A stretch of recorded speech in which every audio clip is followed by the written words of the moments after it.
Kung naghahanap ka ng murang smartphones at may magandang specs, nasa tamang video ka. Dahil pag-uusapan natin ang top 5 na best budget phones ngayon na mabibili mula 5,000 hanggang 8,000 pesos. Kaya kung may plano kang magpalit ng device, panoorin mo to hanggang dulo dahil baka ikaw na din ang isa sa dalawang mananalo ng Tig 100 Smart Load.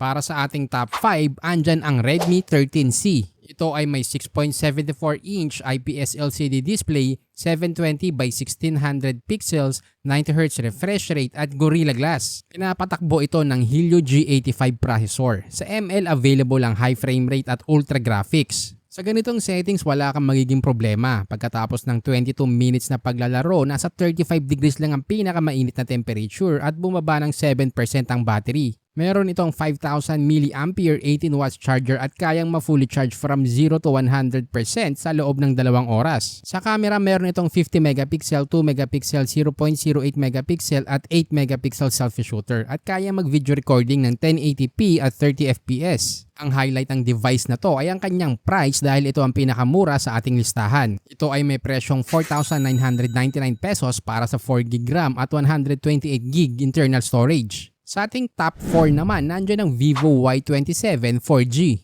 Ito ay may 6.64-inch IPS LCD display, 1080 by 2388 pixels at 60Hz refresh rate. Meron din itong Helio G85 chipset. Sa ML, pareho lang din ang refresh rate at graphics nito gaya ng 13C. Sa 20 minutes na paglalaro, nasa 34 degrees lang ang temperature at bumaba ng 6% ang battery. Naka 5,000 mAh 44 watts charger at kayang ma-fully charge from 0 to 100% sa loob ng 55 minutes. May 50 megapixel, 2 megapixel at 8 megapixel selfie shooter. Ang 44 watts charger ang highlight ng smartphone na to, kaya kung naghahanap ka ng fast charging na budget phone, dapat mo tong isama sa pagpipilian mo. Mabibili ito sa presyong 8,399 pesos para sa 6GB RAM at 128GB storage. Para sa top 3, andito ang Itel P55 5G. Naka 6.6-inch IPS LCD display, 720 by 1612 pixels at 90Hz refresh rate. Ito ay naka MediaTek Dimensity 6080 at naka 5G. Sa ML malalaro mo ang super frame rate at ultra graphics. Pagkatapos ng isang laro, nasa 37 degrees ang temperature at bumaba ng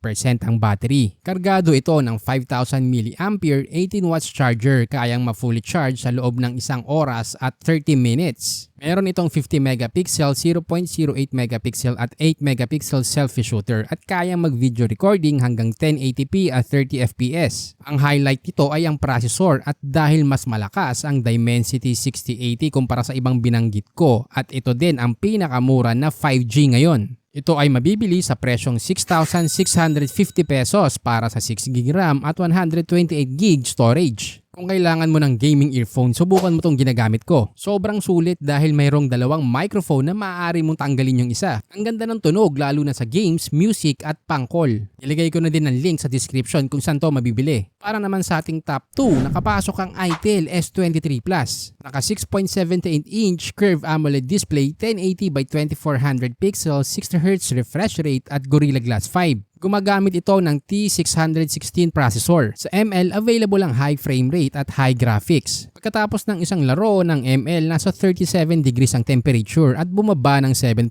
ang battery. Naka 5,000 mAh kasama ang 18 watts charger at kayang ma-fully charge sa loob ng 2 oras. Meron itong 50 megapixel, 0.08 megapixel at 32 megapixel selfie shooter, kayang mag-video recording hanggang 1080p at 30 fps. Ang highlight ng device na to ay ang malinaw na display dahil sa curved AMOLED kasama ang Gorilla Glass 5, 32 megapixel selfie shooter, 8GB RAM, 256GB internal storage at ang design na sobrang premium. Mabibili ito sa presyong 7,849 pesos para sa 8GB RAM at 256GB storage. Para manalo ng 100 smart load, siguraduhin lang na mag-subscribe at sagutin ng tama ang trivia question at pipiliin ko ang dalawang winners. At para sa ating top 1, nandito ang Tecno POVA 5. Ito ay may 6.78-inch IPS LCD display, 1080 by 2460 pixels at 120Hz refresh rate. Pinapatakbo ito ng Helio G99, available ang super refresh rate at ultra graphics sa ML. Pagkatapos ng isang game sa ML, umabot ng 38 degrees ang temperature at bumaba ng 9% ang battery. Meron itong 6,000 mAh 45 watts charger at kayang ma-fully charge sa loob ng isang oras. Ito ay naka 50 megapixel, 0.08 megapixel at 8 megapixel selfie shooter. Kayang mag-video recording ng 1440p at 30 fps. Ang main highlight nito kumpara sa iba ay ang 120Hz refresh rate, 6,000 mAh battery, 45 watts charger at kayang mag-video recording ng 1440p at 30 fps. Ito ay may presyong 7,969 pesos para sa 8GB RAM at 128GB storage. Ilagay ko na sa description yung mga links kung saan to mabibili. Pati na din ang best of the best smartphone at tablet ngayon mula 5K, 10K hanggang 25K para sa iba mo pang option. Huwag kalimutang mag-subscribe kung nakatulong at nakitaan mo ng value ang video na to.